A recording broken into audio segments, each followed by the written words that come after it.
ನೋಡ್ತಾ ಇದ್ದೀರಾ ರಿಪಬ್ಲಿಕ್ ಕನ್ನಡ. ಇದು ನಿಮ್ಮ ಧ್ವನಿ.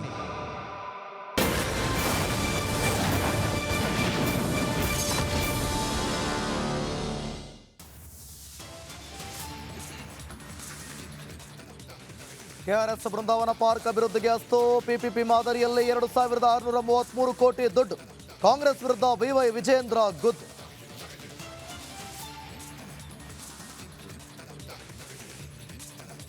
ಸಚಿವರು ಶಾಸಕರ ಮಕ್ಕಳಿಗೆ ಮಂಡಳಿಯಲ್ಲಿ ಸ್ಥಾನ. ಮುನಿಯಪ್ಪ ಅಳಿಯನಿಗಾಗಿ ವಿಶೇಷ ಹುದ್ದೆ ಸೃಷ್ಟಿಗೆ ಯತ್ನ. ರಾಜ್ಯದಲ್ಲಿ ಹುಟ್ಟಿಕೊಳ್ಳುತ್ತಿದ್ದ ಹೊಸ ಸಂಪ್ರದಾಯ. ರಾಮನಗರದ ವಿಚಾರಕ್ಕೆ ಟಾಕ್ವಾರ್. ಮತ್ತೆ ಬದಲಾಗುತ್ತಾ ಜಿಲ್ಲೆ ಹೆಸರು. ಎಚ್ಡಿಕೆ ಮಾತಿಗೆ ಡಿಕೆಶಿ ಕೌಂಟರ್.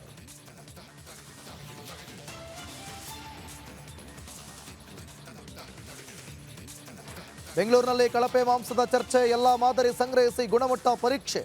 ರಿಪಬ್ಲಿಕ್ ಕನ್ನಡಕ್ಕೆ ಶಾಸಕ ರಿಜ್ವಾನ್ ಅರ್ಷದ್ ಪ್ರತಿಕ್ರಿಯೆ.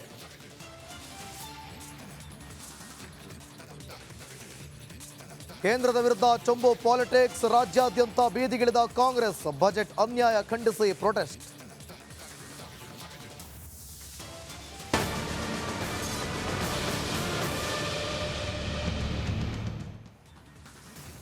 ಹೊಟ್ಟೆಗೆ ಹಿಟ್ಟಿಲ್ಲ ಅಂತಂದ್ರೂ ಕೂಡ ಜುಟ್ಟಿಗೆ ಮಲ್ಲಿಗೆ ಹೂ ಅನ್ನೋ ಪರಿಸ್ಥಿತಿ ನಿರ್ಮಾಣ ಆಗಿದೆ. ಎಸ್, ನೀವು ನೋಡ್ತಾ ಇದ್ದೀರಾ ಪಕ್ಕಾ ಪಾಲಿಟಿಕ್ಸ್. ನಾನು ಅಶ್ವದೇವಿತ್. ಇವತ್ತಿನ ಪಕ್ಕಾ ಪಾಲಿಟಿಕ್ಸ್ನಲ್ಲಿ ಮೊಟ್ಟ ಮೊದಲ ಸುದ್ದಿ ಅಂತಂದ್ರೆ ಅನುದಾನ ಇಲ್ಲ, ಎಲ್ಲವೂ ಕೂಡ ಗ್ಯಾರಂಟಿಗೆ ಖರ್ಚಾಗ್ತಾ ಇದೆ. ಆದರೆ ಹೊಟ್ಟೆಗೆ ಹಿಟ್ಟಿಲ್ಲದಿದ್ರೂ ಕೂಡ ಜುಟ್ಟಿಗೆ ಮಲ್ಲಿಗೆ ಬೇಕಾ? ಅಭಿವೃದ್ಧಿಗೆ ಹಣ ಇಲ್ಲ, ಗೃಹಲಕ್ಷ್ಮಿ ಹಣವೂ ಬಂದಿಲ್ಲ. ಆದರೆ ಫ್ಯಾಂಟಸಿ ಮಾದರಿಯಲ್ಲಿ ಮೇಲ್ದರ್ಜೆಗೆ ಇರಿಸಲು ಸಮ್ಮತಿಯನ್ನ ಮಾಡಿರೋದು. ಕೆಆರ್ಎಸ್ ಬೃಂದಾವನ ಪಾರ್ಕ್ಗೆ ಕೋಟಿ ಕೋಟಿ ಖರ್ಚು ಮಾಡೋದಕ್ಕೆ ಸಮ್ಮತಿ ಸಿಕ್ಕಿದೆ. ಸಂಪುಟದ ನಿರ್ಧಾರದ ಹಿಂದೆ 108 ಅನುಮಾನಗಳು ಈಗ ಹುಟ್ಕೊಳ್ತಾ ಇದೆ. ಯಾತಕ್ಕಾಗಿ ಹಾಗಾದ್ರೆ ನೋಡಿ, ಬಡ ಜನರಿಗೆ ಬಡವರ ಸರ್ಕಾರ, ಕಾಂಗ್ರೆಸ್ ಸರ್ಕಾರ ಅಂತ ಕೆಲವರು ಹೇಳ್ತಾರೆ. ಆದರೆ ಇಲ್ಲಿ ಏನಾಗ್ತಾ ಇದೆ, ಈಗ ಏನು ನಡೀತಾ ಇದೆ? ಮೈಸೂರಿನಲ್ಲಿ ಕೆಆರ್ಎಸ್ ಡ್ಯಾಮ್ ನೋಡೋದಕ್ಕೆ ಸಾಕಷ್ಟು ಜನ ಬರ್ತಾರೆ. ಅಷ್ಟೇ ಪ್ರಮುಖವಾಗಿ ಅಲ್ಲಿರುವಂಥ ಬೃಂದಾವನ ಗಾರ್ಡನ್, ಇದನ್ನ ಮೇಲ್ದರ್ಜೆಗೆ ಏರಿಸೋದಕ್ಕೆ ಸಂಪುಟದಲ್ಲಿ ಒಪ್ಪಿಗೆ ಸಿಕ್ಕಿದೆಯಂತೆ.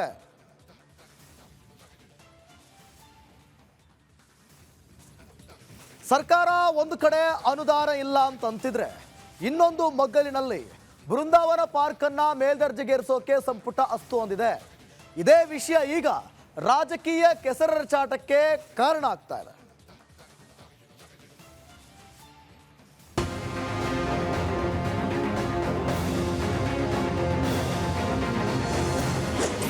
ಕೆಆರ್ಎಸ್ ಬೃಂದಾವನ ಪಾರ್ಕ್ ಅಭಿವೃದ್ಧಿಗೆ ಅಸ್ತು. ಪಿಪಿಪಿ ಮಾದರಿಯಲ್ಲಿ 2633 ಕೋಟಿ ದುಡ್ಡು. ಕಾಂಗ್ರೆಸ್ ವಿರುದ್ಧ ಬಿವೈ ವಿಜೇಂದ್ರ ಗುದ್ದು.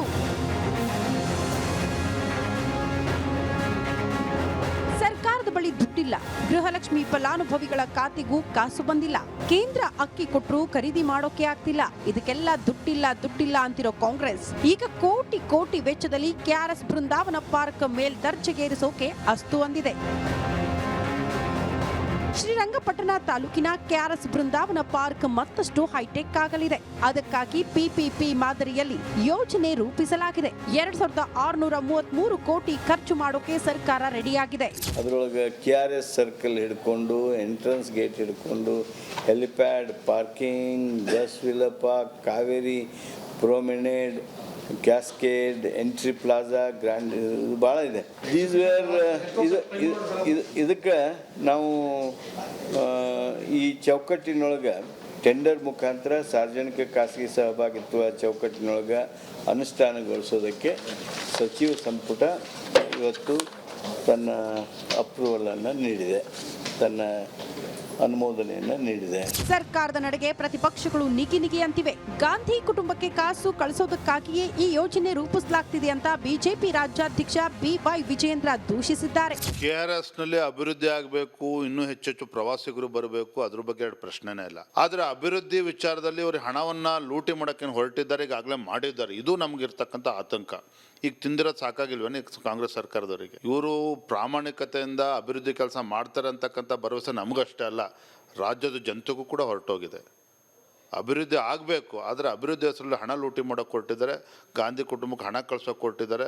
ಇದು ಅಕ್ಷಮ್ಯ ಅಪರಾಧ. ನಾವು ಒಟ್ನಲ್ಲಿ ರಾಜ್ಯದ ವಿಧಾನಸಭಾ ಕ್ಷೇತ್ರಗಳಲ್ಲಿ ಅಭಿವೃದ್ಧಿಗೆ ಹಣವಿಲ್ಲ ಅಂತಿರೋ ಸರ್ಕಾರ ಇಂಥ ಯೋಜನೆಗಳ ಮೇಲೆ ಅದ್ಯಾಕೆ ಕೋಟಿ ಕೋಟಿ ಸುರಿಯೋಕೆ ನಿಂತಿದೆಯೋ ಆ ದೇವ್ರೇ ಬಲ್ಲ. Bureau report, Republic Kannada.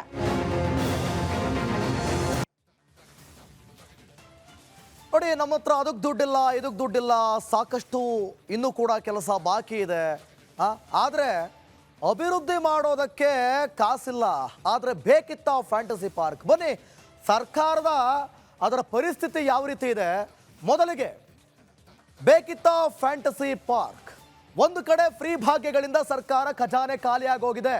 Gruhalakshmi ಆಗಿರ್ಬೋದು, ಬಸ್ ಫ್ರೀ ಯೋಜನೆ ಆಗಿರ್ಬೋದು, ಇವೆಲ್ಲ ಕೊಟ್ಟಂತ ಕಾರಣ ನೋಡಿ 2-3 ತಿಂಗಳಿನಿಂದ ಗೃಹಲಕ್ಷ್ಮಿ ಯೋಜನೆ ಹಣ ಬಂದಿಲ್ಲ, ಜನ ಬಾಯಿ ಬಡ್ಕತ್ತಾ ಇದ್ದಾರೆ. ದುಡ್ಡು ಬಂದಿಲ್ಲ, 3 ತಿಂಗಳಾಗಿದೆ, ದುಡ್ಡು ಕೊಡ್ತಾ ಇಲ್ಲ ಅಂತೇಳಿ. ಇನ್ನು ಅನ್ನಭಾಗ್ಯ ಯೋಜನೆಗೆ ಸಂಬಂಧಿಸಿದ ಹಣವೂ ಕೂಡ ಜಮೆ ಆಗಿಲ್ಲ.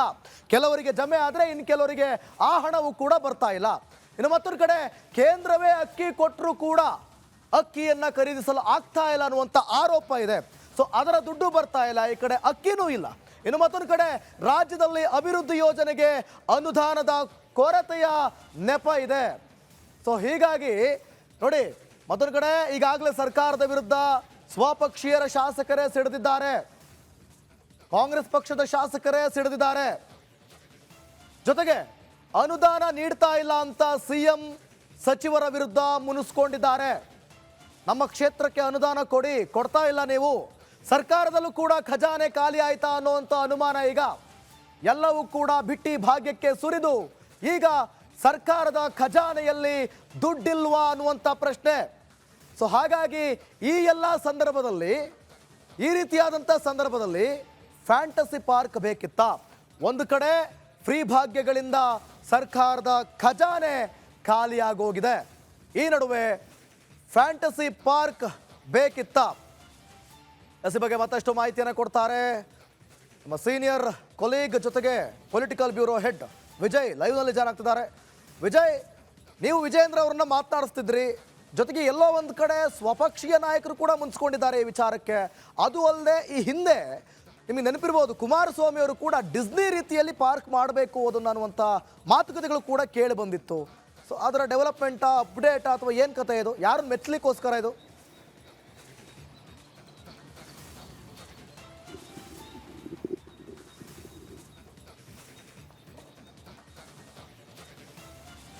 ದಿವಿತ್, ಹಿಂದೆ ಸಮ್ಮಿಶ್ರ ಸರ್ಕಾರದಲ್ಲಿ ಪ್ರಸ್ತಾವನೆ ಇತ್ತು, ಆದರೆ ಅದಕ್ಕೆ ಸಂಬಂಧಪಟ್ಟಂತೆ ಯಾವುದು ಕೂಡ ಕಾರ್ಯಗತ ಆಗಿರಲಿಲ್ಲ. ಈಗ ಜಲಸಂಪನ್ಮೂಲ ಇಲಾಖೆಯಿಂದ ಅಂದರೆ ಉಪಮುಖ್ಯಮಂತ್ರಿ ಡಿ.ಕೆ. ಶಿವಕುಮಾರ್ ಅವರು ಇಲಾಖೆ ಬರುವಂಥದ್ದು, ನಿನ್ನೆ ಕ್ಯಾಬಿನೆಟ್ನಲ್ಲಿ ಸಂಬಂಧಪಟ್ಟಂತೆ ಒಪ್ಪಿಗೆಯನ್ನು ಕೊಟ್ಟಿರುವಂಥದ್ದು. ಬಹಳ ಪ್ರಮುಖವಾಗಿ KRSನಲ್ಲಿ ಏನು ಫ್ಯಾಂಟಸಿ ಪಾರ್ಕ್ ರೀತಿಯಲ್ಲಿ 2600 ಕೋಟಿ ರು ವೆಚ್ಚದಲ್ಲಿ ಸಾರ್ವಜನಿಕ ಸಹಭಾಗಿತ್ವ ಅಡಿಯಲ್ಲಿ ಫ್ಯಾಂಟಸಿ ಪಾರ್ಕ್ ಮಾಡೋದಕ್ಕೆ ಮುಂದಾಗಿರುವಂಥದ್ದು. ಅಂದರೆ ಅಲ್ಲಿ ಕ್ಲಬ್ಗಳಿರುತ್ತೆ, ಏನು ಬಹುಮಟ್ಟಡಿ ಕಟ್ಟಡ ಇರುತ್ತೆ, ಮತ್ತೊಂದು ಕಡೆ ಎಲಿಪ್ಯಾಡ್ ಇರುತ್ತೆ, ಪಾರ್ಕಿಂಗ್ ಇರುತ್ತೆ, ಈ ರೀತಿ ಎಲ್ಲ ಸಮಗ್ರವಾಗಿ ಪ್ರಶ್ನೆ ಉದ್ಭವ ಆಗಿರುವಂಥದ್ದು. ಸರ್ಕಾರದಿಂದ 50% ಅಂದರೆ 1300 ಕೋಟಿ ರೂಪಾಯಿ ವೆಚ್ಚ ಆಗ್ತಾ ಇರುವಂಥದ್ದು. ಇಂಥ ಸಮಯದಲ್ಲಿ ಸರ್ಕಾರಕ್ಕೆ ಈ ಯೋಜನೆ ಬೇಕಿತ್ತಾ ಅನ್ನುವಂಥದ್ದು. ಯಾಕಂದ್ರೆ ಈಗಾಗಲೇ ಕೂಡ ಗ್ಯಾರಂಟಿ ಯೋಜನೆಗೆ ದುಡ್ಡಿಲ್ಲ ಅನ್ನುವಂಥದ್ದು ಕೂಡ ಶಾಸಕರು ಬಹುತೇಕ ಹೇಳ್ತಾ ಇರುವಂಥದ್ದು. ಅಭಿವೃದ್ಧಿ ಕೆಲಸಗಳಿಗೆ ಆಗ್ತಾ ಇಲ್ಲ ಅನ್ನುವಂಥದ್ದು. 2 ತಿಂಗಳಿಂದ ಹಣ ಬಿಡುಗಡೆ ಆಗ್ತಾ ಇಲ್ಲ ಗೃಹಲಕ್ಷ್ಮಿ ಯೋಜನೆಗೆ. ಇವೆಲ್ಲವೂ ಕೂಡ ರಾಜ್ಯದಲ್ಲಿ ಆರ್ಥಿಕ ಪರಿಸ್ಥಿತಿ ಇಂಥ ಸಂದರ್ಭದಲ್ಲಿ 1300 ಕೋಟಿ ಸರ್ಕಾರದಿಂದ ಯಾಕೆ ವೆಚ್ಚ ಮಾಡಿ ಇದನ್ನ ಮಾಡಬೇಕಾಗಿತ್ತು ಅನ್ನುವಂಥದ್ದು. ಬಹಳ ಪ್ರಮುಖವಾಗಿ ಅಲ್ಲಿ KRSನಲ್ಲಿ ಡ್ಯಾಮ್ ಸುರಕ್ಷತೆ ಬಗ್ಗೆ ಕೂಡ ಈಗ ಪ್ರತಿಪಕ್ಷ ಬಿಜೆಪಿಯವರು ಗಂಭೀರವಾಗಿ ಪ್ರಶ್ನೆ ತರುವಂಥದ್ದು. ಇಂಥ ಯೋಜನೆಗಳನ್ನ ಕಾಮಗಾರಿಗಳು ಕೈಗೊಂಡ್ರೆ, ಯಾಕಂದ್ರೆ ಅದು ಕೇವಲ ಏನು ಡಿಸ್ನಿಲ್ಯಾಂಡ್ ಅಂದ್ರೆ ಕೇವಲ ಒಂದು ರೀತಿಯಲ್ಲಿ ಪಾರ್ಕ್ ಮಾಡೋ ರೀತಿಯಲ್ಲ, ದೊಡ್ಡ ಬಿಲ್ಡಿಂಗ್ಗಳೇಳ್ತವೆ, ದೊಡ್ಡ ಈಜು ಕೊಳಗಳು ಬರ್ತವೆ, ಅಂದ್ರೆ ಸಾಕಷ್ಟು ಕಾಮಗಾರಿಗಳಾಗುತ್ತೆ. ಇಂಥ ಸಂದರ್ಭದಲ್ಲಿ ಸೇಫ್ಟಿ ಕೂಡ ಇಂಪಾರ್ಟೆಂಟ್ ಡ್ಯಾಮ್ದು ಅನ್ನೋದು ಪ್ರಶ್ನೆ. ಅದಕ್ಕೆಲ್ಲಕ್ಕಿಂತ ಬಹಳ ಪ್ರಮುಖವಾಗಿ ಈ ಯೋಜನೆ ಮೂಲಕ ಕಿಕ್ ಬ್ಯಾಕ್ ಬಿಡಲಾಗ್ತಾ ಇದೆ ಅನ್ನುವಂಥದ್ದು ಬಿಜೆಪಿಯ ಆರೋಪ ಆಗಿರುವಂಥದ್ದು. ಇದು ಈಗ ತೀವ್ರ ವಿವಾದದ ಜೊತೆಗೆ ಚರ್ಚೆಯ ವಿಚಾರ ಆಗಿರುವಂಥದ್ದು. ಸರ್ಕಾರದ ನಿರ್ಧಾರಕ್ಕೆ ನೋಡಬೇಕು ಇದಕ್ಕೆ ಮುಂದೆ ಯಾವ ರೀತಿಯ ತಿರುವು ತೆಗೆದುಕೊಳ್ಳುತ್ತೆ ಅನ್ನೋದನ್ನ. ದಿವಿತ್, ಓಕೆ, ಥ್ಯಾಂಕ್ ಯು ವಿಜಯ್ ನಿಮ್ಮೆಲ್ಲ ಮಾಹಿತಿಗಾಗಿ.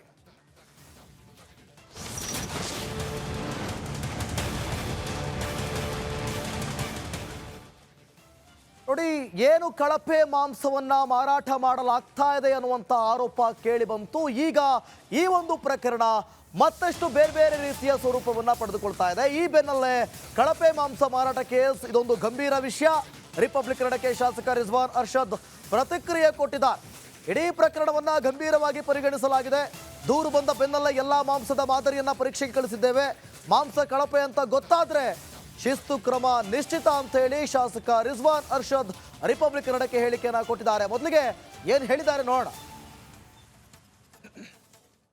ಬೆಂಗಳೂರಲ್ಲಿ ಕಳಪೆ ಮಾಂಸ ಮಾರಾಟ, ಮತ್ತೊಂದು ಕಡೆ ನಾಯಿ ಮಾಂಸ ಸಂಬಂಧಪಟ್ಟಂತೆ ಬರ್ತಾ ಇರೋದು ಅನ್ನುವಂಥದ್ದು ಕೂಡ ಒಂದು ಆರೋಪ ಬಂದಿರೋದು. ಈ ಬಗ್ಗೆ ಸಾಕಷ್ಟು ಚರ್ಚೆಗಳು ಮತ್ತು ಆಹಾರ ಇಲಾಖೆ ಕೂಡ ಇದ್ರ ಬಗ್ಗೆ ಏನು ಅದನ್ನು ಸ್ಯಾಂಪಲ್ ತೊಗೊಂಡಿರೋದು. ಈ ಬಗ್ಗೆ ಮಾತಾಡೋಕ್ಕೆ ಶಾಸಕರಾದಂಥ ರಿಜ್ವಾನ್ ಅರ್ಷದ್ ಇದ್ದಾರೆ. ಸರ್, ನೆನ್ನೆ ಆದಂಥ ಘಟನೆ ಏನು ಅನಿಸುತ್ತೆ ಸರ್? ಏನು ಮಾಹಿತಿ ಬಂದಿದೆ?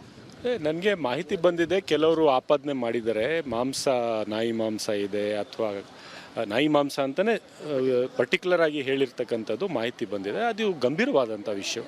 ಆ ಥರ ಏನಾದರೂ ಆದರೆ ಅದು ಒಂದು ರೀತಿಯ ಏನು ಹೇಳೋದು, ಅದು ಸರ್ಕಾರ ನಿರ್ದಿಷ್ಟವಾದಂಥ ಕ್ರಮಗಳನ್ನು ತೆಗಿಬೇಕಾಗುತ್ತೆ. ಸೊ ಅದಕ್ಕೆ ನಾನು ಆರೋಗ್ಯ ಸಚಿವರಿಗೂ ಕೂಡ ಈಗಲೇ ಮಾತಾಡಿದೆ ಮೀಟಿಂಗಲ್ಲಿ.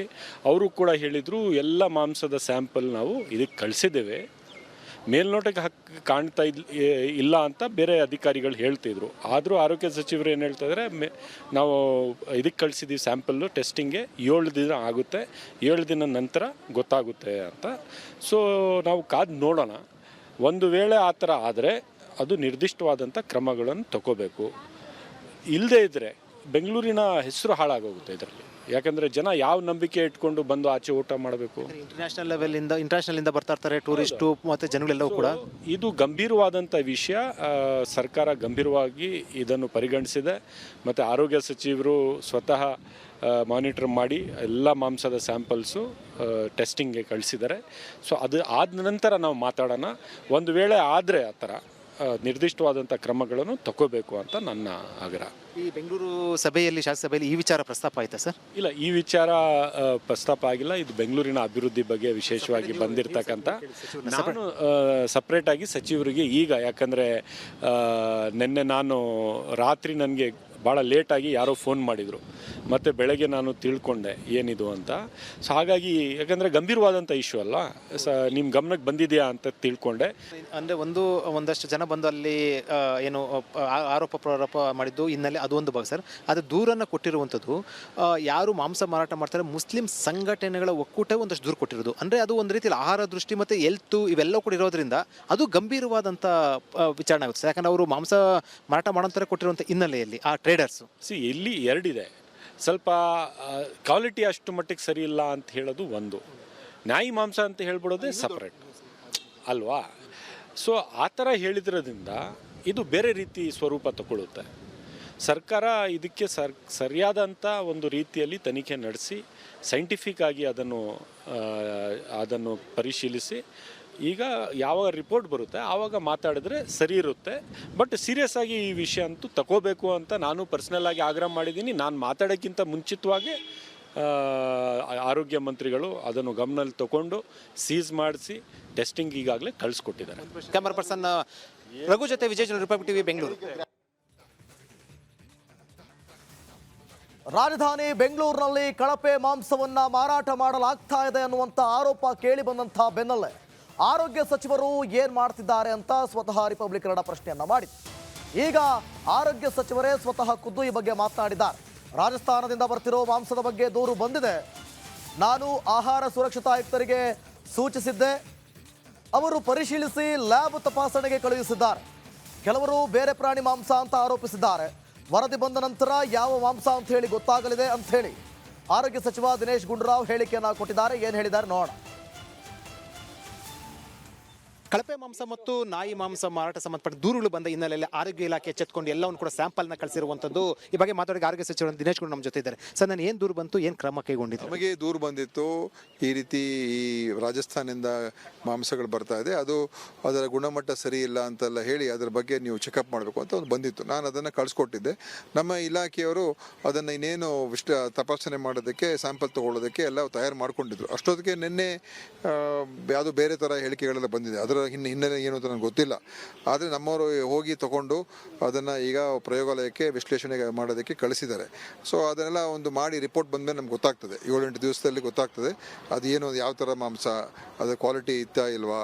ಅಥವಾ ಯಾಕಂದರೆ ಬೆಂಗಳೂರಿನಲ್ಲಿ ನಾನು ಅಲ್ಲಿ ಹೇಳಲಿಲ್ಲ, ಬಟ್ ನಿಮ್ಗೊಬ್ರಿಗೆ ಹೇಳ್ತಾ ಇರೋದು, ಈಗ ಬೆಂಗಳೂರಲ್ಲಿ ಇರುವಂಥ ಏನು ನಮ್ಮ ಒಂದು ಈ ಕಸಾಯಿಖಾನೆ ಇದೆಲ್ಲ, ಅದರಿಂದ ಬರುವಂಥ ಮಾಂಸದ ಕ್ವಾಂಟಿಟಿ ಅದು ಬೆಂಗಳೂರಿನ ಒಂದು ಬಳಕೆಗೆ ಸಾಕಾಗ್ತಾ ಇಲ್ಲ. ಅದು ಬೇರೆ ಕಡೆಯಿಂದ ಬರಲೇಬೇಕು ನಮಗೆ. ಅದನ್ನು ಅದು ಬೇರೆ ಬೇರೆ ರಾಜ್ಯಗಳಿಂದ ಕೂಡ ಬರ್ತಾ ಇರ್ಬೋದು. ಅದರಿಂದ ಅದರದ ಗುಣಮಟ್ಟವನ್ನು ಖಂಡಿತ ನಾವು ಪರಿಶೀಲಿಸಲೇಬೇಕಾಗ್ತದೆ. ಅದಕ್ಕೆಲ್ಲ ಸ್ಟ್ಯಾಂಡರ್ಡ್ಸ್ ಇದೆ. ಆ ಸ್ಟ್ಯಾಂಡರ್ಡ್ಸ್ ಪ್ರಕಾರ ಅವ್ರು ಕೊಡಬೇಕು. ಅದಿಲ್ಲದೆ ಹೋದರೆ ನಾವು ಅವ್ರ ಮೇಲೆ ಕ್ರಮ ತಗೊಳ್ತೀವಿ. ಒಂದು ಈಗ ಅಂತಾರಾಷ್ಟ್ರೀಯ ನಗರ ಮತ್ತು ಅಂತಾರಾಷ್ಟ್ರೀಯ ಪ್ರವಾಸ ಬರ್ತಾ ಇರುವಂಥದ್ದು, ಇದು ಬೆಂಗಳೂರು ಅಂತಾರಾಷ್ಟ್ರೀಯ ಸುದ್ದಿ ಇರುವಂಥ ಹಿನ್ನೆಲೆಯಲ್ಲಿ ಜನ ಮತ್ತು ಸಾರ್ವಜನಿಕ ಗ್ರಾಹಕರು ಪ್ಯಾನಿಕ್ ಆಗ್ತಾರೆ. ಈ ಮೂಲಕ ನೀವೇನು ಸಂದೇಶ ಕೊಡ್ತೀರಂತ? ಪ್ಯಾನಿಕ್ ಆಗೋದು ಬೇಕಾಗಿಲ್ಲ. ಯಾಕಂದರೆ ಯಾರೋ ಹೇಳಿದ ತಕ್ಷಣ ಅದು ಸತ್ಯ ಆಗೋಗೋದಿಲ್ಲ. ಎಲ್ಲ ಚೆಕಪ್ ಮಾಡ್ತೀವಿ. ಮತ್ತು ಆಹಾರದ ಗುಣಮಟ್ಟದ ಬಗ್ಗೆ ಅದು ಸದಾಕಾಲ ಎಚ್ಚರಿಕೆಯಿಂದ ಇರಬೇಕು ನಾವು. ಅದು ತರಕಾರಿನೇ ಇರ್ಬೋದು, ಹಣ್ಣು ಹಂಪಲ ಇರ್ಬೋದು, ಅಥವಾ ಮಾಂಸನೇ ಇರ್ಬೋದು, ಯಾವುದೇ ಇರ್ಬೋದು, ಅದ್ರ ಬಗ್ಗೆ ನಾವು ಅವಾಗವಾಗ ಅದನ್ನು ಪರಿಶೀಲನೆ ಮಾಡ್ತಾನೆ ಇರ್ಬೇಕು ತಾನೆ. ಅದು ಕೇವಲ ಬೆಂಗಳೂರು ನಗರ ಒಂದೇ ಅಲ್ಲ, ಎಲ್ಲ ಕಡೆ. ಅದರಿಂದ ಇದ್ರ ಬಗ್ಗೆ ಪ್ಯಾನಿಕ್ ಆಗೋದು ಬೇಡ. ಮತ್ತು ಇದ್ಯಾವುದೋ ಬೇರೆ ನಾಯಿ ಮಾಂಸ, ಇನ್ನೊಂದು ಮಾಂಸ ಇನ್ನೂ ಗೊತ್ತಿಲ್ಲ, ತಿಳ್ಕೊಳ್ಳೋಣ ಅದೇನಾಗಿದೆ ಅಂತ. ತಿಳ್ಕೊಂಡ್ಮೇಲೆ ಆಮೇಲೆ ಮುಂದಿನ ಕ್ರಮಗಳ ಬಗ್ಗೆ ಹೇಳ್ತೀನಿ. ಸರ್, ಬೇರೆ ಮಾಂಸ ಒಂದು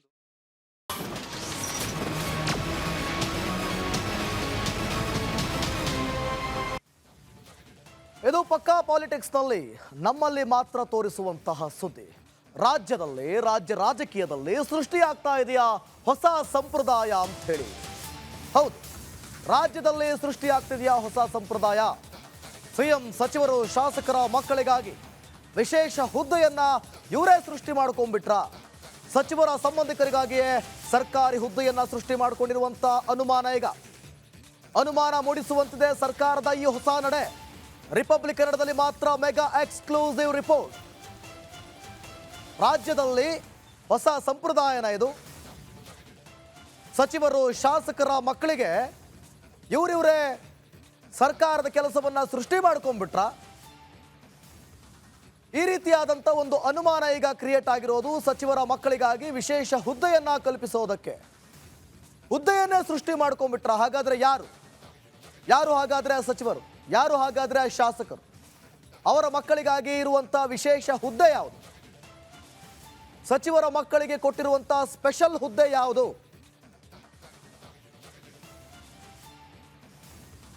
ಸೊ ಬನ್ನಿ, ಹಾಗಾದ್ರೆ ರಾಜ್ಯದಲ್ಲಿ ಶುರುವಾಗಿರುವಂತ ಈ ಒಂದು ಹೊಸ ಟ್ರೆಂಡ್ ಇದೆಯಲ್ಲ, ಹೊಸ ಸಂಪ್ರದಾಯ, ಅದೇನು ಅಂತ ನೋಡ್ತಾ ಹೋಗೋಣ. ಮೊದಲಿಗೆ ಯಾವ ಹುದ್ದೆಯನ್ನು ಕ್ರಿಯೇಟ್ ಮಾಡ್ಕೊಂಡ್ರಿ? ರಾಜ್ಯ ವನ್ಯಜೀವಿ ಮಂಡಳಿಗೆ ಸಚಿವರ ಮಕ್ಕಳ ನೇಮಕವನ್ನ ಮಾಡಿಕೊಂಡಿರೋದು ರಾಜ್ಯ ವನ್ಯಜೀವಿ ಮಂಡಳಿ. ಹಾಗಾದ್ರೆ ಈ ಒಂದು ವಿಚಾರದಲ್ಲಿ ಎಷ್ಟು ಅವಧಿವರೆಗೆ ಸರ್ಕಾರದಿಂದ 3 ವರ್ಷಗಳ ಅವಧಿಗೆ ಮಂಡಳಿಯ ಪುನರ್ರಚನೆ ಮಾಡಿಕೊಂಡಿದ್ದಾರೆ ನೋಡಿ. ಇವರೇ ಕ್ರಿಯೇಟ್ ಮಾಡಿಕೊಂಡ್ರು, ಇವರೇ ಸೃಷ್ಟಿ ಮಾಡಿಕೊಂಡ್ರು. ವಿಶೇಷ ಕೋಟಾದಡಿ ಸಚಿವರು ಶಾಸಕರ ಮಕ್ಕಳಿಗೆ ಹುದ್ದೆಯನ್ನು ಸೃಷ್ಟಿ ಮಾಡಿಕೊಂಡಿದ್ದಾರೆ. ಜೊತೆಗೆ ಸಂರಕ್ಷಣಾ ವಿಶೇಷ ತಜ್ಞ, ಜೀವಿಶಾಸ್ತ್ರಜ್ಞ, ಪರಿಸರವಾದಿಗಳ ಕೋಟಾ, ಅದು ಈ ಕೋಟಾದ ಮೇಲೆ ಹುದ್ದೆಯನ್ನು ಸೃಷ್ಟಿ ಮಾಡಿಕೊಂಡಿದ್ದಾರೆ. ಜೊತೆಗೆ ಯಾರ್ಯಾರ ಮಕ್ಕಳು? ಸಚಿವ MB ಪಾಟೀಲ್ ಪುತ್ರ ಧ್ರುವ ಪಾಟೀಲ್ಗೆ ವಿಶೇಷ ಸ್ಥಾನವನ್ನು ನೀಡಲಾಗಿದೆಯಂತೆ. MB ಪಾಟೀಲ್ ಪುತ್ರನಿಗೆ ನೋಡಿ ವಿಶೇಷ ಹುದ್ದೆ ಇವರೇ ಕ್ರಿಯೇಟ್ ಮಾಡಿಕೊಂಡ್ರು. ವಿನಯ್ ಕುಲಕರ್ಣಿ ಪುತ್ರಿ ವೈಶಾಲಿ ಕುಲಕರ್ಣಿ ಮಂಡಳಿ ಸದಸ್ಯೆಯಾಗಿ ಆಯ್ಕೆಯಾಗಿದ್ದಾರಂತೆ. ಇವರಿಬ್ಬರಿಗೂ ಕೂಡ ವಿಶೇಷ ಹುದ್ದೆಯನ್ನು ಸೃಷ್ಟಿಸಿಕೊಂಡ್ರು. ರಾಜ್ಯ ವನ್ಯಜೀವಿ ಮಂಡಳಿಗೆ ಅಧ್ಯಕ್ಷರಾಗಿದ್ದಾರೆ CM ಸಿದ್ದರಾಮಯ್ಯ. ಈ ವಿಚಾರ ನಿಮಗೆ ಗೊತ್ತಿಲ್ವಾ? ಇದ್ಯಾವ ರೀತಿಯ ಸಂಪ್ರದಾಯ? ಇದೇ ಮಂಡಳಿಗೆ ಉಪಾಧ್ಯಕ್ಷರಾಗಿದ್ದಾರೆ ಸಚಿವ ಈಶ್ವರ್ ಖಂಡ್ರೆ. ಅಧ್ಯಕ್ಷರು, ಉಪಾಧ್ಯಕ್ಷರು ಇವರಿಬ್ಬರಿಗೂ ಕೂಡ ಗೊತ್ತಿಲ್ವಾ? ಹಾಗಾದ್ರೆ 10 ಸದಸ್ಯರನ್ನ ನೇಮಕ ಮಾಡಿ ಅರಣ್ಯ ಇಲಾಖೆ ಆದೇಶವನ್ನು ಹೊರಡಿಸಿದೆ. ಅದರಲ್ಲಿ ಸಚಿವರ ಮಗ ಒಬ್ಬ, ಶಾಸಕರ ಪುತ್ರಿ ಒಬ್ರು. ಯಾವ ರೀತಿಯಾಗಿ? ಜೊತೆಗೆ ಮುನಿಯಪ್ಪ ಅಳಿಯರಿಗೂ ಕೂಡ ಆಫರ್ನ ಕೊಟ್ಟಿರೋದು. ಅಳಿಯನಿಗಾಗಿ ಕಾರ್ಯದರ್ಶಿ ಹುದ್ದೆಯನ್ನ ಸೃಷ್ಟಿಸಲು ಹೊರಟಿದ್ರ? ಹಾಗಾದ್ರೆ ಅಳಿಯನಿಗಾಗಿ ಕಾರ್ಯದರ್ಶಿ ಹುದ್ದೆ ನೋಡಿ. ಆಹಾರ ಮತ್ತು ನಾಗರಿಕ ಪೂರೈಕೆ ಸಚಿವ ಮುನಿಯಪ್ಪ ವಿರುದ್ಧವೂ ಕೂಡ ಈ ಆರೋಪ ಕೇಳಿ ಬರ್ತಾ ಇದೆ. ವಿಧಾನಸೌಧದಲ್ಲಿ ಅಳಿಯರಿಗಾಗಿ ವಿಶೇಷ ಹುದ್ದೆಯನ್ನ ಸೃಷ್ಟಿ ಮಾಡೋದಕ್ಕೆ ಯತ್ನಿಸಿದ್ದಾರೆ. ಅದರಲ್ಲೂ ಕೂಡ ನಿಯಮ ಬಾಹಿರವಾಗಿ ಕಾರ್ಯದರ್ಶಿ 2 ಅಂದರೆ 2ನೇ ಕಾರ್ಯದರ್ಶಿ ಹುದ್ದೆಯ ಸೃಷ್ಟಿ ಹುನ್ನಾರ ನಡೆಸಿರೋದು.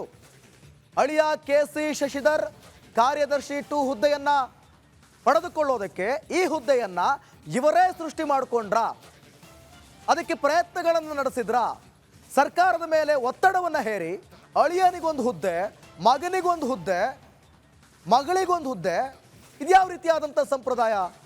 ವಿಧಾನಸಭಾ ಸಚಿವಾಲಯದಲ್ಲಿ ಗಣಕ ವಿಭಾಗದ ನಿರ್ದೇಶಕ ಶಶಿಧರ್ ಆಗಿದ್ದಾರೆ. ನಿರ್ದೇಶಕ ಹುದ್ದೆಯಿಂದ ಕಾರ್ಯದರ್ಶಿ ಹುದ್ದೆಗೆ ನಿಯೋಜಿಸೋದಕ್ಕೆ ಮನವಿ ಮಾಡಿಕೊಂಡ್ರ ಅಥವಾ ಒತ್ತಡವನ್ನು ಹಾಕಿದ್ರ? ಮನವಿ ಮಾಡಿಕೊಂಡ್ರ ಅಥವಾ ಒತ್ತಡವನ್ನು ಹಾಕಿದ್ರ? ಶಶಿಧರ್ ಮನವಿಗೆ ಶಿಫಾರಸು ಮಾಡಿದಂಥ ಸಚಿವ KH ಮುನಿಯಪ್ಪ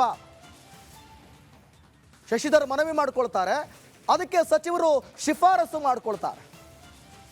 ಹಾಗಾದ್ರೆ ಕಷ್ಟಪಟ್ಟು ಓದಿ ಕೆಲಸ ತಗೋಬೇಕು ಅಂತಿರೋರು ಏನು ಮಾಡಬೇಕು? ಸಚಿವರ ಅಳಿಯನಿಗಾಗಿ ಹುದ್ದೆ ಸೃಷ್ಟಿ ಮಾಡುವ ಪ್ರಯತ್ನಕ್ಕೆ ವಿರೋಧಗಳು ಕೂಡ ಕೇಳಿ ಬರ್ತಾ ಇದೆ.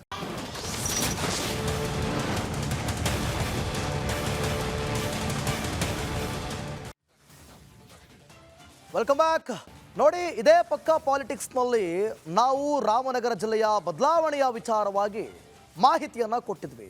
DK ಶಿವಕುಮಾರ್ ಕುಮಾರಸ್ವಾಮಿ ಅವರ ವಿರುದ್ಧ ಸೇಡು ತೀರಿಸಿಕೊಂಡ್ರ ಅಂತ. ಆದರೆ 2028ಕ್ಕೆ ಮತ್ತೆ ಹೆಸರು ಚೇಂಜ್ ಆಗುತ್ತಾ? ಹಾಗಾದ್ರೆ ಕುಮಾರಸ್ವಾಮಿ ಅದನ್ನ ಮಾಡ್ತಾರಾ? ಏನಾಗ್ಬೋದು ಈ ವಿಚಾರ? ಡೀಟೇಲ್ಸ್ ಇಲ್ಲಿದೆ.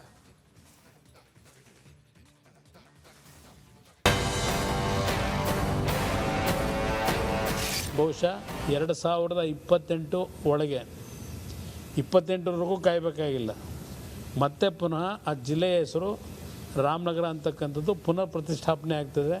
ಅವ್ರ ಹಣೆಯಲ್ಲೂ ಬರ್ದಿಲ್ಲ, ಅವ್ರ ಹಣೆಯಲ್ಲೂ ಬರ್ದಿಲ್ಲ. ಅದು 2028ಕ್ಕೆ ಕಾಂಗ್ರೆಸ್ ಪಾರ್ಟಿ ಈ ರಾಜ್ಯದಲ್ಲಿ ಅಧಿಕಾರದಲ್ಲಿ ಇರ್ತದೆ. ನೀವು ಬರ್ಕೊಳ್ಳಿ, ದಾಖಲೆ ಹೇಳ್ತಾ ಇದ್ದೀವಿ. ರಾಮನಗರದ ವಿಚಾರಕ್ಕೆ ಟಾಕ್ವಾ,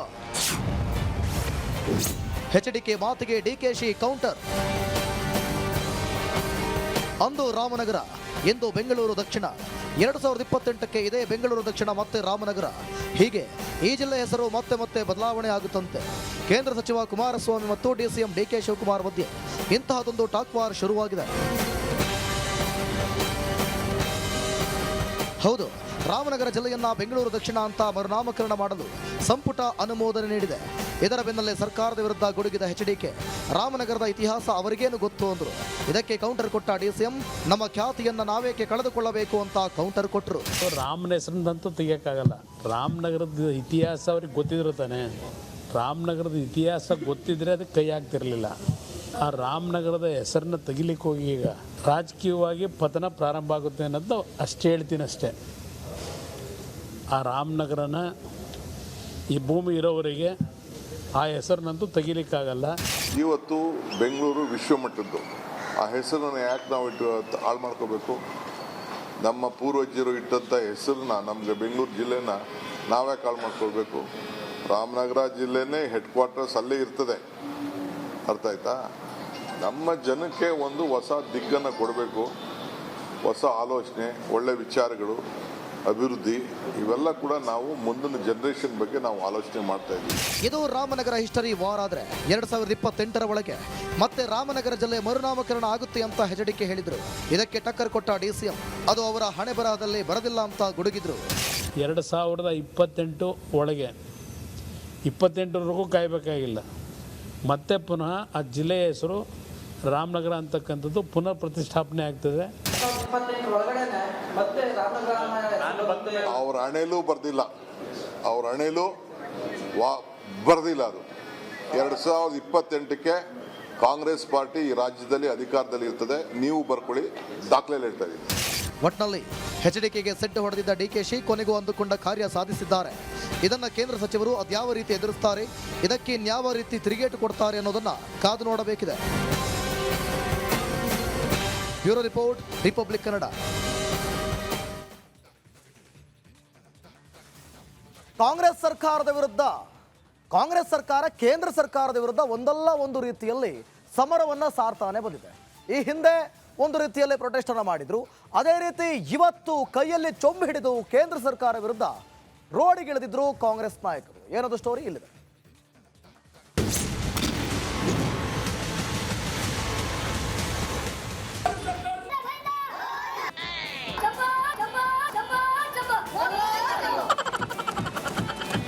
ಸೀತಾರಾಮನ್ ಅವರು ಚೋಂಪ್ ಕೊಟ್ಟಿದ್ದಾರೆ ಕರ್ನಾಟಕಕ್ಕೆ ಏನು ಕೊಟ್ಟು ಸಿಕ್ಕಿಲ್ಲ.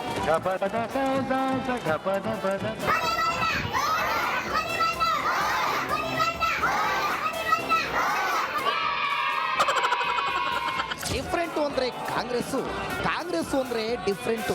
ಇತ್ತೀಚಿನ ದಿನಗಳಲ್ಲಿ ರಾಜ್ಯ ಕಾಂಗ್ರೆಸ್ ನಾಯಕರ ಹೋರಾಟದ ವೈಖರಿ ಹಾಗೆ ಆಗೋಗಿದೆ.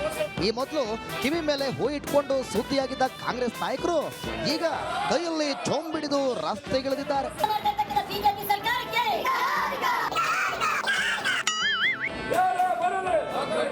ಚೊಂಬುಗುರು ಚೊಂಬು. ರಾಜ್ಯಾದ್ಯಂತ ಈ ಚೊಂಬು ಪಾಲಿಟಿಕ್ಸ್ ಶುರುವಾಗ್ಬಿಟ್ಟಿದೆ ಕಣ್ರಿ. ಕೇಂದ್ರ ಬಜೆಟ್ನಲ್ಲಿ ರಾಜ್ಯಕ್ಕೆ ಸಿಕ್ಕಿದ್ದು ಚೊಂಬಂತೆ. ಕೋಟಿ ಗಾತ್ರದ ಬಜೆಟ್ನಲ್ಲಿ ಕರ್ನಾಟಕಕ್ಕೆ ಮಾತ್ರ ಸಿಕ್ಕ ಪಾಲು ಅಷ್ಟಕ್ಕಷ್ಟೇ. ಅದನ್ನೇ ಕಾಂಗ್ರೆಸ್ ನಾಯಕರು ಅಸ್ತ್ರವಾಗಿ ಬಳಸಿಕೊಂಡ್ರು. ಮುಂದೆ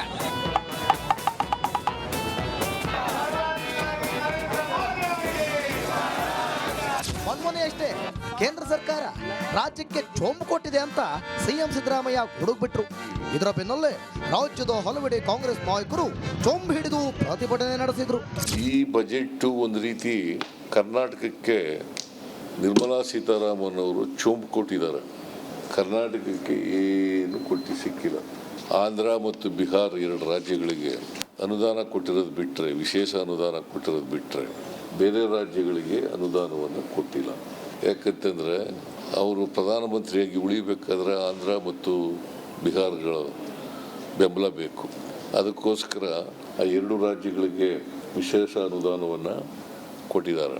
ಬೆಂಗಳೂರು ಗ್ರಾಮಾಂತರ, ಕೊಪ್ಪಳ, ಚಿತ್ರದುರ್ಗ, ಹಾವೇರಿ, ಉಡುಪಿ ಸೇರಿದಂತೆ ಹಲವು ಜಿಲ್ಲೆಗಳಲ್ಲಿ ಕಾಂಗ್ರೆಸ್ ಕಾರ್ಯಕರ್ತರು ಚೊಂಬಿಡಿದು ಪ್ರತಿಭಟನೆ ಮಾಡಿದರು.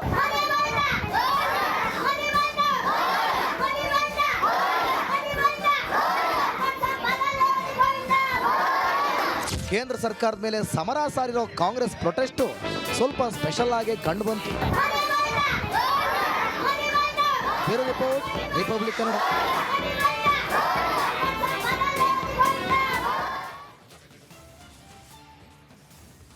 ಇದು ಇವತ್ತಿನ ಪಕ್ಕಾ ಪಾಲಿಟಿಕ್ಸ್.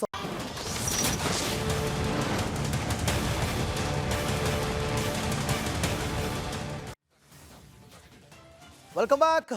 ನೋಡಿ, ಇದೇ ಪಕ್ಕಾ ಪಾಲಿಟಿಕ್ಸ್ನಲ್ಲಿ ನಾವು ರಾಮನಗರ ಜಿಲ್ಲೆಯ ಬದಲಾವಣೆಯ ವಿಚಾರವಾಗಿ ಮಾಹಿತಿಯನ್ನು ಕೊಟ್ಟಿದ್ವಿ.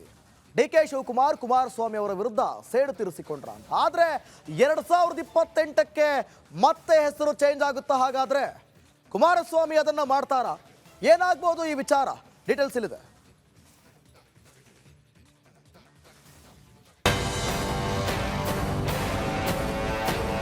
ಬಹುಶಃ 2028 ಒಳಗೆ 28ರವರೆಗೂ ಕಾಯಬೇಕಾಗಿಲ್ಲ.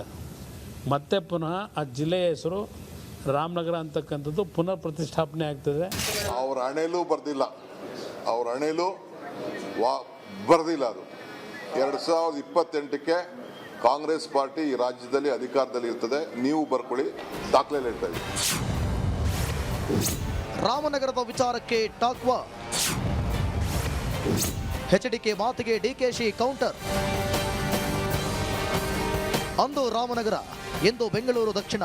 2028ಕ್ಕೆ ಇದೇ ಬೆಂಗಳೂರು ದಕ್ಷಿಣ ಮತ್ತೆ ರಾಮನಗರ. ಹೀಗೆ ಈ ಜಿಲ್ಲೆ ಹೆಸರು ಮತ್ತೆ ಬದಲಾವಣೆ ಆಗುತ್ತಂತೆ. ಕೇಂದ್ರ ಸಚಿವ ಕುಮಾರಸ್ವಾಮಿ ಮತ್ತು DCM DK ಶಿವಕುಮಾರ್ ಮಧ್ಯೆ ಇಂತಹದೊಂದು ಟಾಕ್ ವಾರ್ ಶುರುವಾಗಿದೆ.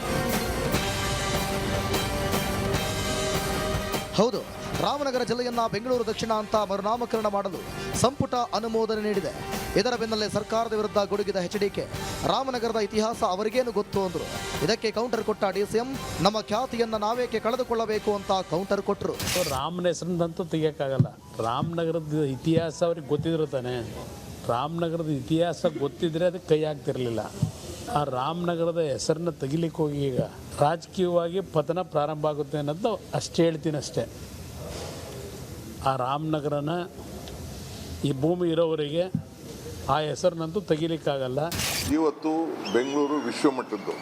ಆ ಹೆಸರನ್ನು ಯಾಕೆ ನಾವು ಹಾಳು ಮಾಡ್ಕೋಬೇಕು?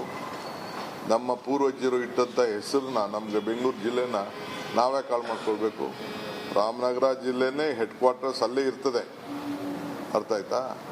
ನಮ್ಮ ಜನಕ್ಕೆ ಒಂದು ಹೊಸ ದಿಕ್ಕನ್ನು ಕೊಡಬೇಕು, ಹೊಸ ಆಲೋಚನೆ, ಒಳ್ಳೆ ವಿಚಾರಗಳು. ಅಭಿವೃದ್ಧಿ ಇವೆಲ್ಲ ಕೂಡ ನಾವು ಮುಂದಿನ ಜನರೇಷನ್ ಬಗ್ಗೆ ನಾವು ಆಲೋಚನೆ ಮಾಡ್ತಾ ಇದ್ದೀವಿ. ಇದು ರಾಮನಗರ ಹಿಸ್ಟರಿ ವಾರ್ ಆದ್ರೆ 2028ರ ಒಳಗೆ ಮತ್ತೆ ರಾಮನಗರ ಜಿಲ್ಲೆ ಮರುನಾಮಕರಣ ಆಗುತ್ತೆ ಅಂತ ಹೆಚಡಿಕೆ ಹೇಳಿದ್ರು. ಇದಕ್ಕೆ ಟಕ್ಕರ್ ಕೊಟ್ಟ ಡಿಸಿಎಂ ಅದು ಅವರ ಹಣೆ ಬರಹದಲ್ಲಿ ಬರದಿಲ್ಲ ಅಂತ ಗುಡುಗಿದ್ರು. 2028 ಒಳಗೆ 28ರವರೆಗೂ ಕಾಯಬೇಕಾಗಿಲ್ಲ. ಮತ್ತೆ ಪುನಃ ಆ ಜಿಲ್ಲೆಯ ಹೆಸರು ರಾಮನಗರ ಅಂತಕ್ಕಂಥದ್ದು ಪುನಃ ಪ್ರತಿಷ್ಠಾಪನೆ ಆಗ್ತದೆ.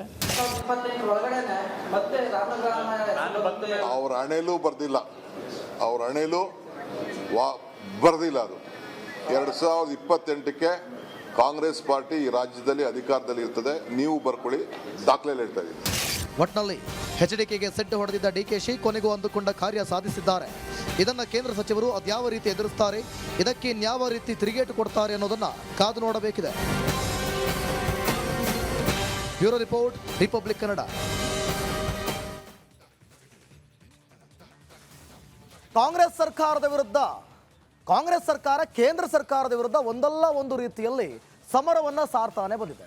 ಈ ಹಿಂದೆ ಒಂದು ರೀತಿಯಲ್ಲಿ ಪ್ರೊಟೆಸ್ಟ್ ಅನ್ನ ಮಾಡಿದ್ರು. ಅದೇ ರೀತಿ ಇವತ್ತು ಕೈಯಲ್ಲಿ ಚೊಂಬು ಹಿಡಿದು ಕೇಂದ್ರ ಸರ್ಕಾರ ವಿರುದ್ಧ ರೋಡಿಗಿಳಿದಿದ್ರು ಕಾಂಗ್ರೆಸ್ ನಾಯಕರು. ಏನದು ಸ್ಟೋರಿ ಇಲ್ಲಿದೆ.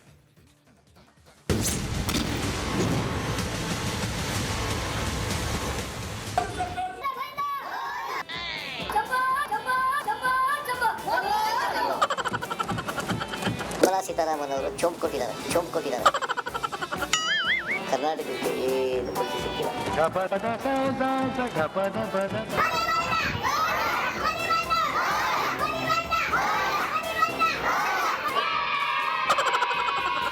ಡಿಫ್ರೆಂಟು ಅಂದ್ರೆ ಕಾಂಗ್ರೆಸ್ಸು ಅಂದ್ರೆ ಡಿಫ್ರೆಂಟು.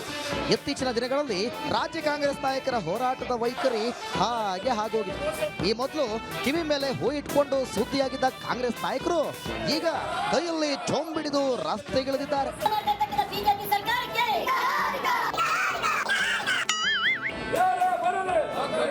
ಚೊಂಬು ಗುರು ಚೊಂಬು. ರಾಜ್ಯಾದ್ಯಂತ ಈ ಚೊಂಬು ಪಾಲಿಟಿಕ್ಸ್ ಶುರುವಾಗ್ಬಿಟ್ಟಿದೆ ಕಣ್ರಿ. ಕೇಂದ್ರ ಬಜೆಟ್ನಲ್ಲಿ ರಾಜ್ಯಕ್ಕೆ ಸಿಕ್ಕಿದ್ದು ಚೊಂಬಂತೆ. ಕೋಟಿ ಗಾತ್ರದ ಬಜೆಟ್ನಲ್ಲಿ ಕರ್ನಾಟಕಕ್ಕೆ ಮಾತ್ರ ಸಿಕ್ಕ ಪಾಲು ಅಷ್ಟಕ್ಕಷ್ಟೇ. ಅದನ್ನೇ ಕಾಂಗ್ರೆಸ್ ನಾಯಕರು ಅಸ್ತ್ರವಾಗಿ ಬಳಸಿಕೊಂಡ್ರು.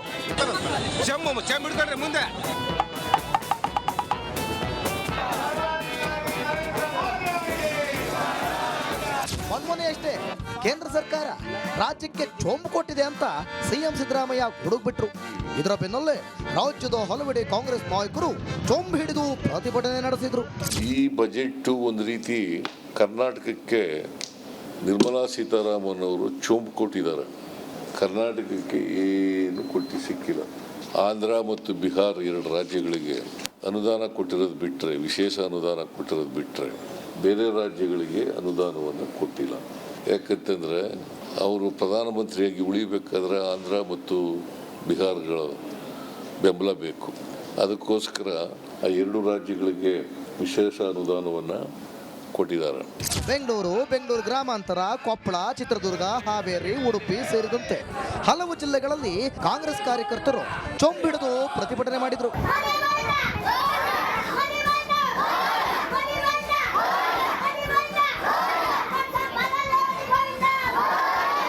ಕೇಂದ್ರ ಸರ್ಕಾರದ ಮೇಲೆ ಸಮರ ಸಾರಿರೋ ಕಾಂಗ್ರೆಸ್ ಪ್ರೊಟೆಸ್ಟು ಸ್ವಲ್ಪ ಸ್ಪೆಷಲ್ ಆಗಿ ಕಂಡು ಬಂತು.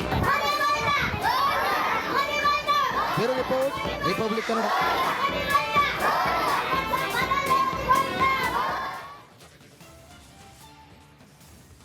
ಇದು ಇವತ್ತಿನ ಪಕ್ಕಾ ಪಾಲಿಟಿಕ್ಸ್.